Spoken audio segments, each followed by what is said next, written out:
प्रिय छात्रों, इसके पूर्व के क्लास में मैंने simple present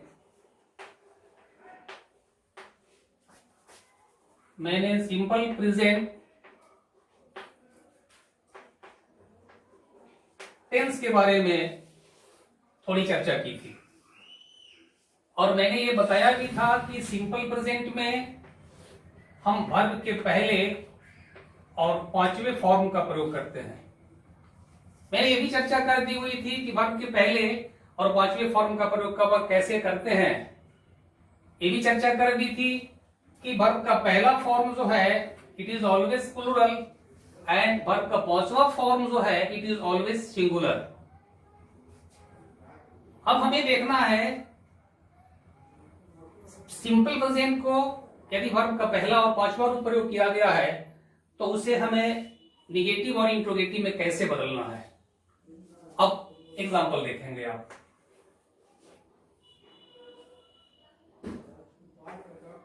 I like mango. इस एग्जांपल में मैंने वर्ब के पहले फॉर्म का प्रयोग किया हुआ है।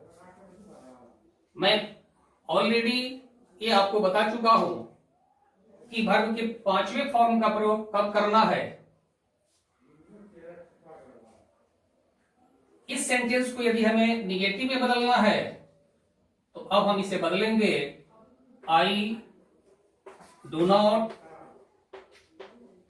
Like mango. यदि पूरा ऊपर वाले सेंटेंस को यदि हमें इंट्रोगेटिव में बदलना हो तो हम इसका इंट्रोगेटिव निम्न प्रकार से बदलेंगे do I like mango. Verb यदि पहले फॉर्म में प्रयोग किया गया है तो उस वर्ब का कैसे निगेटिव और इंट्रोगेटिव बदलना है वो मैंने एग्जांपल दे दिया हुआ है।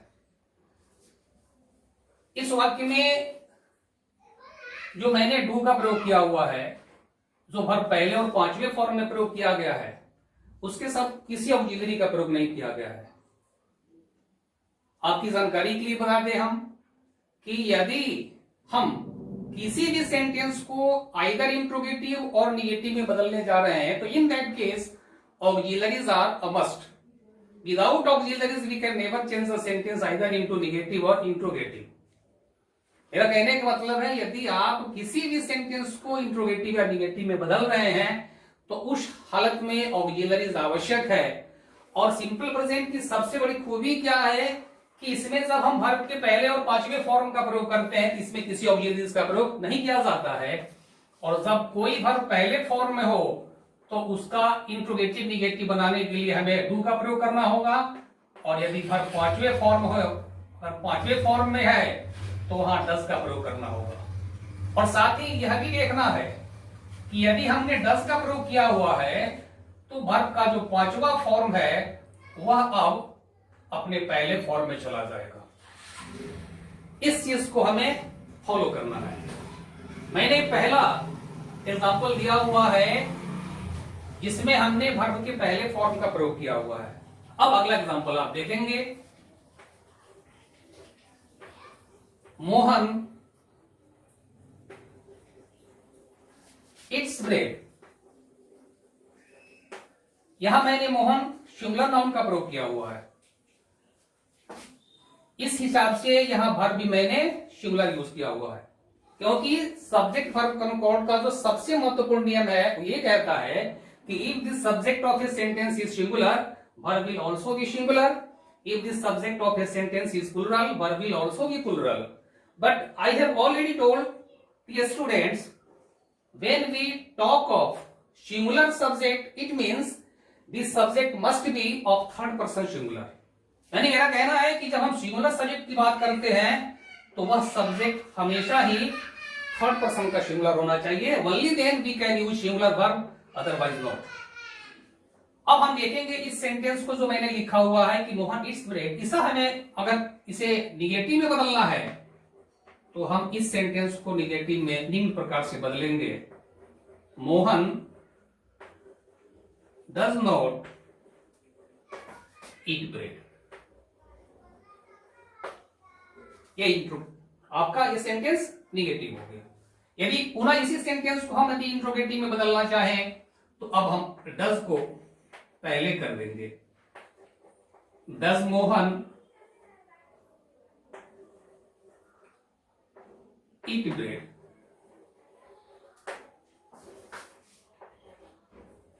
Does Mohan eat bread.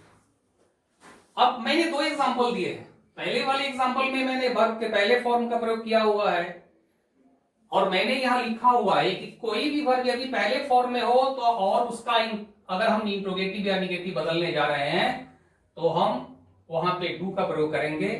और यदि वर्ब पहले की बजाय अगर पांचवें फॉर्म में है तो वहां हम डज का प्रयोग करेंगे इंट्रोगेटिव निगेटिव बदलने के लिए।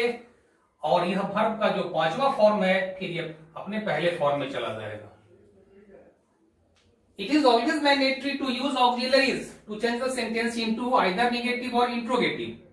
अगर हमें किसी सेंटेंस को इंट्रोगेटिव या नेगेटिव में बदलना है तो ऑक्सिलरीज हमें चाहिए ही। इसलिए सिंपल प्रेजेंट में जब कोई वर्ब अपने पहले और पांचवें फॉर्म में यूज किया गया हो तो वहां हम डू या डज का प्रयोग करते हैं। ये बराबर ध्यान रखा जाए। वैसे ये कहा जाता है कि auxiliaries are 24 friends of not. अगर हमें निगेटिव में बदलना है तो ऑक्सिलरीज हमें चाहिए ही, क्योंकि ऑक्सिलरीज को 24 फ्रेंड्स ऑफ नोट भी कहा जाता है। ये मैंने सेंटेंस बदल दी है निगेटिव और इंट्रोगेटिव में। अगला देखें।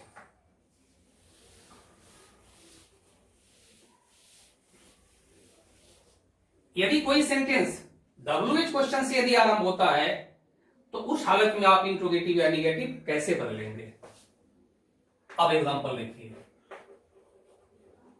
What do we learn. यहां मैंने वर्ब पहले फॉर्म में प्रयोग किया हुआ। यह सब्जेक्ट आपका प्लुरल है। जब सब्जेक्ट प्लुरल है तो हमें क्या करना है? डू का प्रयोग करना है। यानी if an interrogative begins with WH question word, it is often followed by auxiliaries, whatever the tense may be. आपका जो भी टेंस होगा उस टेंस के हिसाब से यदि कोई इंट्रोगेटिव WH से आरंभ होता है तो उसके बाद ऑक्सिलरीज आनी आवश्यक है। फिर देखेंगे आप where does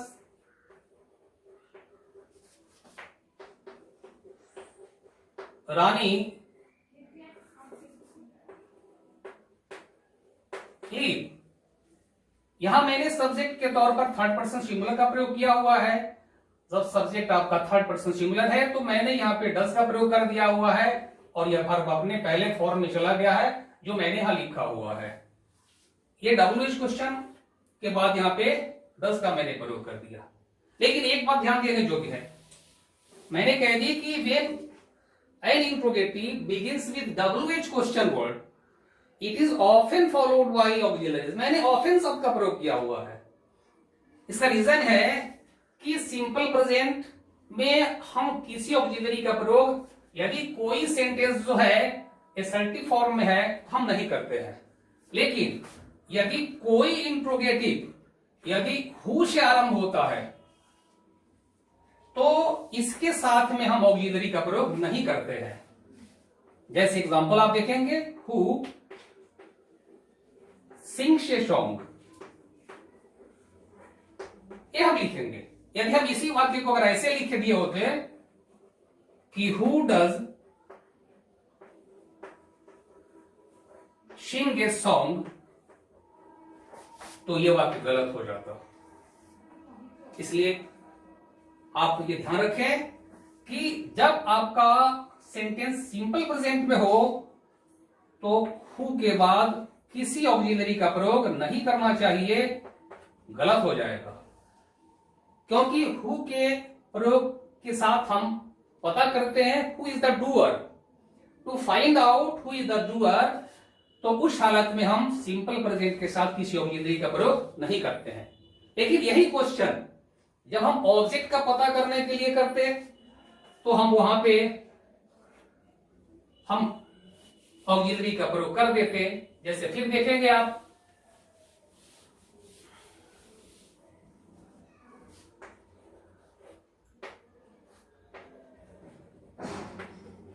whom does Rani love? In this sentence, I have used whom, और यहां पे मैंने ऑक्सिलरी का प्रयोग कर दिया हुआ है, क्योंकि इस वाक्य के साथ हम ये पता करना चाहते हैं कि ऑब्जेक्ट कौन है। यदि हमें ऑब्जेक्ट का पता करना हो तो वहां पे ऑक्सिलरी का प्रयोग कर देंगे, लेकिन जब हमें डूअर का पता करना है, जो एजेंट है, जो सब्जेक्ट है, उसका पता करना है, तो वहां पे हम ऑक्सिलरी का प्रयोग नहीं करेंगे, जैसा मैंने नीचे लिखा हुआ है। दैट्स रॉन्ग, गलत है ये। मैं आपको यह आश्वस्त कर देना चाहता हूं कि जो मैं बता रहा हूं इट इज नॉट अल्टीमेट। सारे टेंस को एक बार ब्रीफ में समाप्त करने के बाद फिर मैं मोर हिंट्स ऑन टेंस पर चर्चा करूंगा, जो चर्चा आपके करियर के लिए उपयोगी होगी, जो कॉम्पिटिटिव एग्जाम्स के लिए भी उपयोगी होंगे। आप धैर्य बना के रखिए, और ऐसे शब्दों के जो टर्मिनोलॉजीज हैं उनके कैसे यूजेस होते हैं, जहां कंफ्यूजन है, वो भी मैं क्लियर करूंगा। आप थोड़ा सा संतोष और धैर्य रखेंगे, आपको जितनी आवश्यकता होगी उससे ज्यादा कहीं हम आपको देने का प्रयास करेंगे।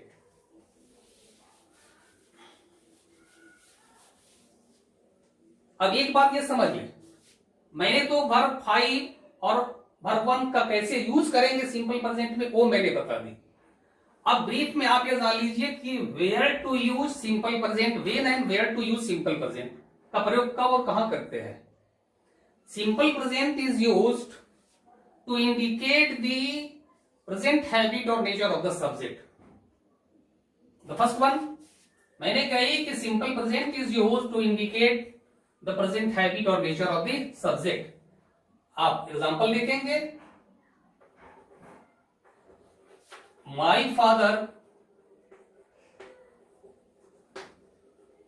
वॉक्स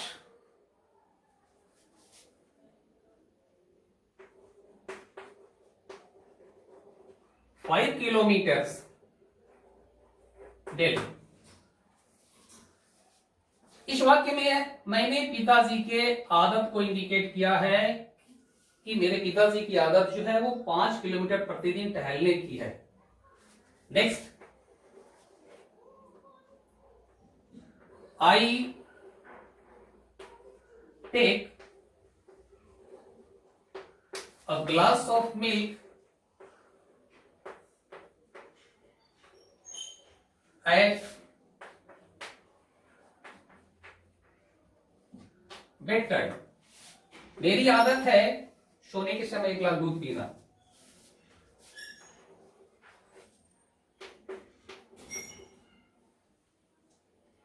The tourist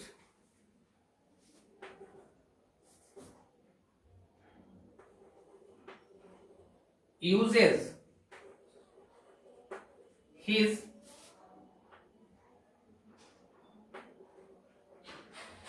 card to visit India। यहां हमने वर्ब को 5वें फॉर्म में यूज किया हुआ है, यहां पहले फॉर्म में यूज किया हुआ है, यहां मैंने 5वें फॉर्म में यूज किया हुआ है।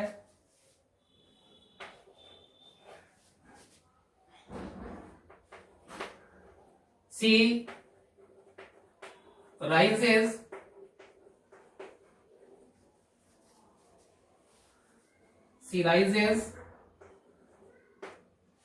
at 5 a.m.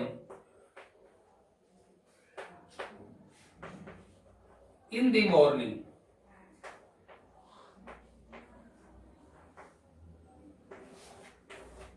In all the examples, I have used either V1 or V5. All these examples show the habit or nature of the doer। मैंने जितने भी इसमें एग्जांपल्स दिए हुए हैं, सभी एग्जांपल्स में मैंने जो सब्जेक्ट की जो आदत है, स्वभाव है, उसको मैंने इसमें इंडिकेट किया हुआ है। तो पहला मैंने ये बता दिया हुआ है कि इसका जो यूज सिंपल प्रेजेंट का है वो ये है कि सब्जेक्ट के आदत या स्वभाव को यदि इंडिकेट करना है, प्रेजेंट आदत या प्रेजेंट नेचर को, तो वहां पे हम सिंपल प्रेजेंट का ही यूज करेंगे। अब अगला देखेंगे।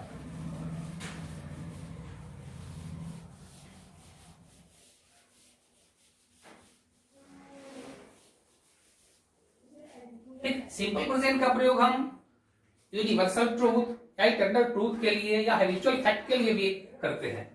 जैसे आप देखेंगे, the sun rises in the east, the earth moves around the sun,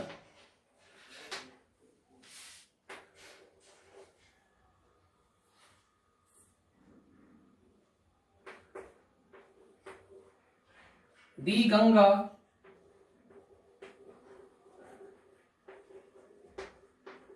rises from the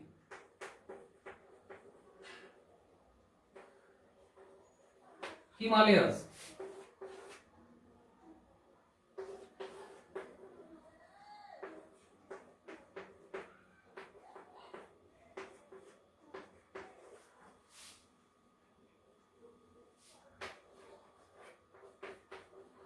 the sun sets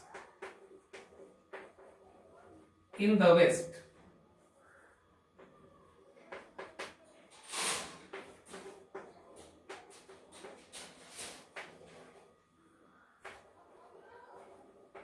water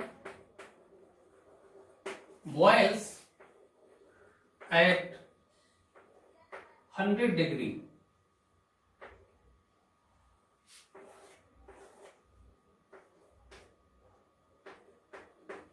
In all the examples, whatever I have related, these are facts or universal truth. तो next आप ये देख रहे हैं कि simple present का प्रयोग हम कहां करते हैं। यदि यूनिवर्सल ट्रूथ की बात हो या फैक्ट्स की हो या इटर्नल ट्रूथ की बात हो, तो वहां भी हम सिंपल प्रेजेंट का ही प्रयोग करते हैं। अगला आप देखेंगे,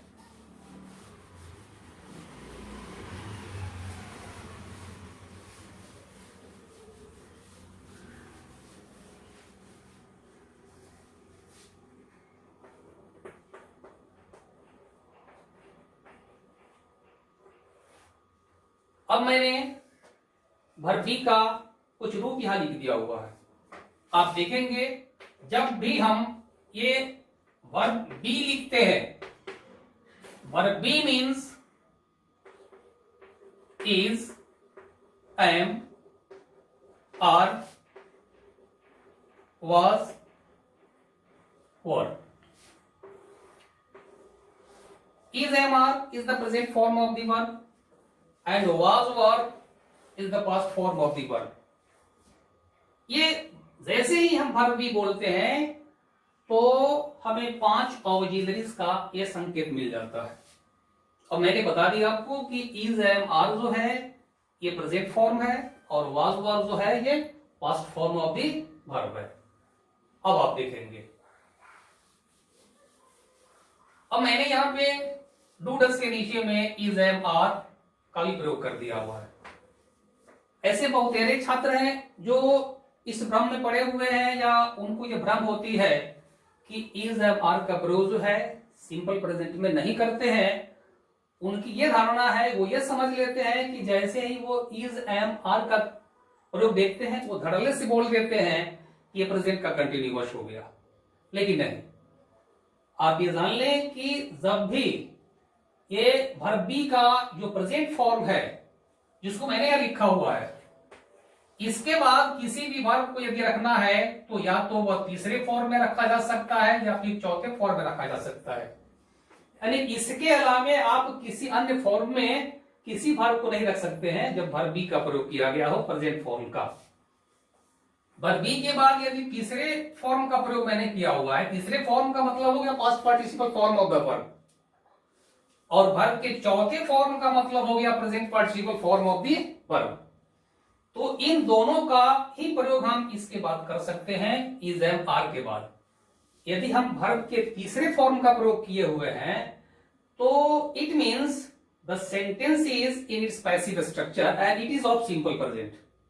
तो इसका मतलब है कि वह स्ट्रक्चर जो है पैसिव का है और वह टेंस आपका सिंपल प्रेजेंट का है।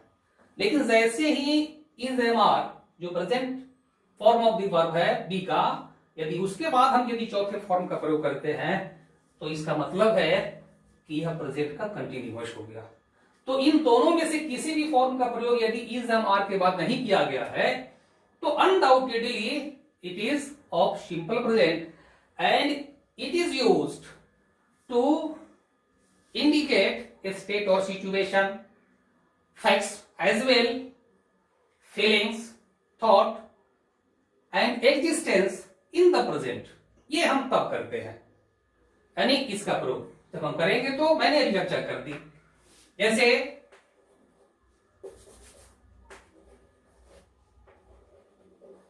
my friend is honest, here I have used verb be। Sita is beautiful, I am busy today,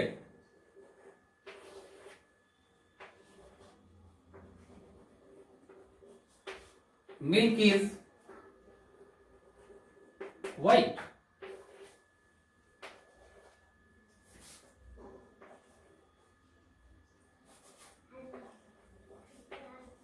we are happy,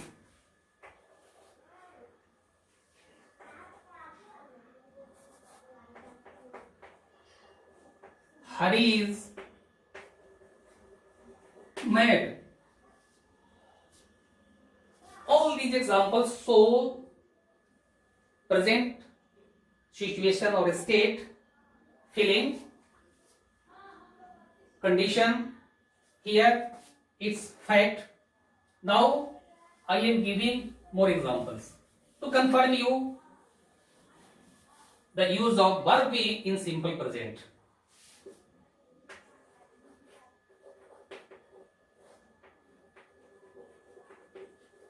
Honesty is the best policy, best policy।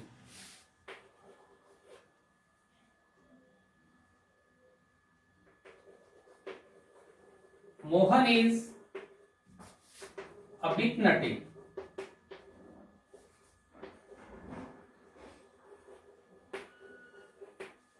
all these examples show situation, state, feeling, thought, existence in the present tense।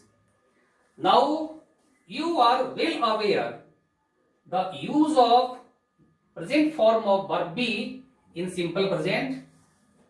If you have any confusion, it must be removed।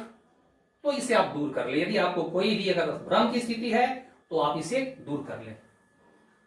अब मैं आपको यह बता रहा हूं कि do does का तो प्रयोग मैंने आपको बता दी कि इंट्रोगेटिव और सेट आप नेगेटिव सेंटेंसेस में करेंगे जब उसे आपको चेंज करना हो, जब वर्ब के पहले और पांचवें रूप का प्रयोग करना हो।